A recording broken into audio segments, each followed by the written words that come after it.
আসসালামু আলাইকুম সবাইকে। আশা করি সবাই ভালো আছেন। আলহামদুলিল্লাহ আমিও ভালো আছি।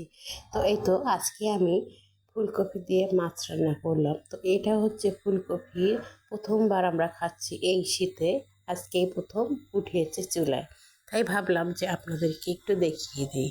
আসলে ফুলকপির তরকারিটা খুবই পছন্দ আমার। আমার না, আমার ঘরের প্রত্যেকজনই পছন্দ করে। আর আমরা মনে করি যে আমরা যত মানুষ আছি শীতের সময় শীতের খাবারগুলোই বেশি পছন্দ করি একটু খেতে। বিশেষ করে মহিলারা একটু বেশি পছন্দ করে, সব পুরুষরা কিন্তু খেতে চায় না। তাই ভাবলাম যে আপনাদের একটু দেখাই। কত সুন্দর হয়েছে দেখুন, দাম বেশি হলেও জিনিস অল্প কিন্তু স্বাদ ভালো। তাই তো আমি রান্না করে আপনাদেরকে দেখিয়ে দিচ্ছি আজকে। কত সুন্দর হয়েছে দেখুন রান্নাটা আমার।